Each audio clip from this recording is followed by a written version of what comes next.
Now if we're doing small beads on chest pieces or where you've got repetitive things, it's been raised on the woodworking forums how to, a quick and easy way to do them when you've got to do repetitive ones. Now a little bit of a cheat that I do that I mentioned in a previous post is just put your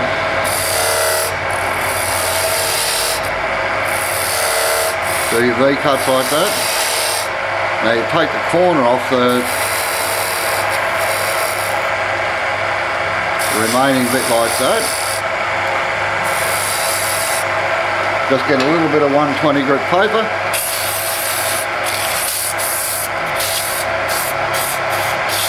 Sand it off and you've got a small bead. Now that's alright if you've only got one or two to do like that. But if you've got a heap to do, there's various ways of doing it. And I'll go through each one. I've got a whole heap of stuff here. Now, this is just a power hacksaw blade.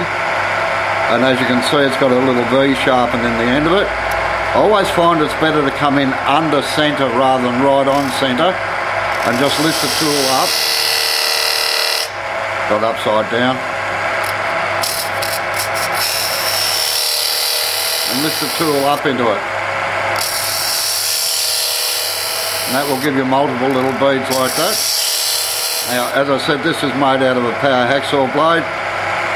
Just with a Dremel there, form that bit. Make sure you get clearance on there so you've got clearance on the sides down in here. This is the Henry Taylor parting tool, the fluted parting tool. As you can see, it's got a flute right down here. It's got forms a little thing there. This is Ken Wraith's preferred method. Again, just in under centre.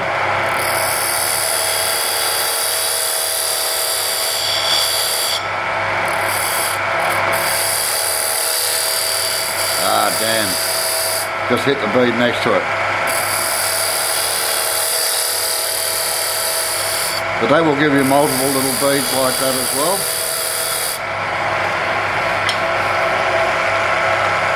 This is a Robert Sorby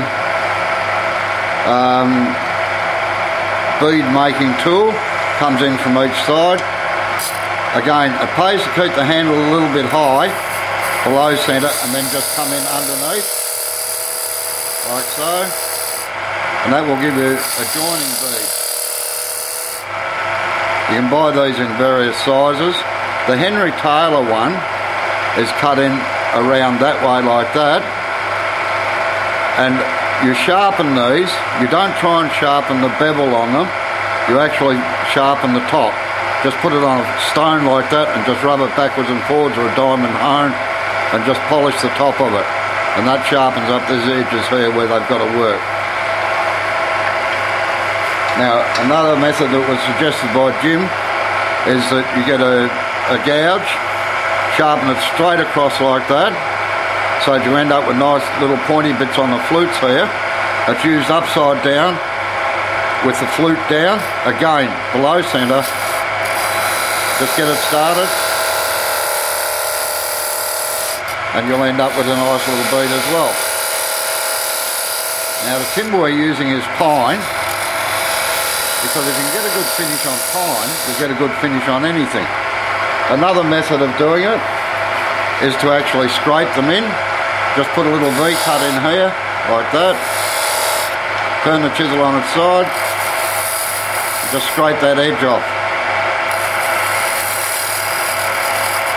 Like so. And that pretty well just about covers everything on doing little miniature beads.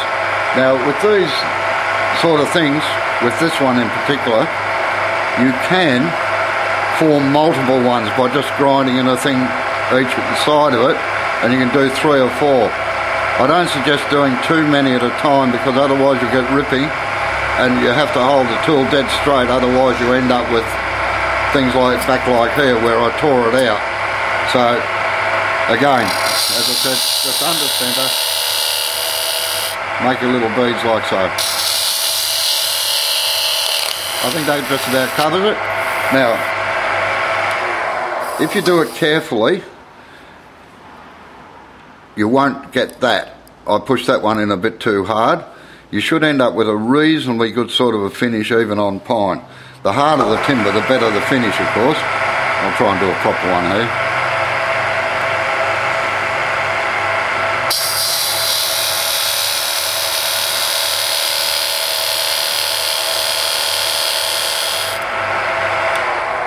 Methinks that one will be better. You end up with a reasonably good finish straight off the tool.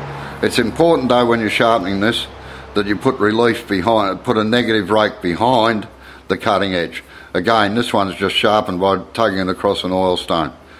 Okay, I think that's about it. Thank you for watching. Catch you next time. Bye.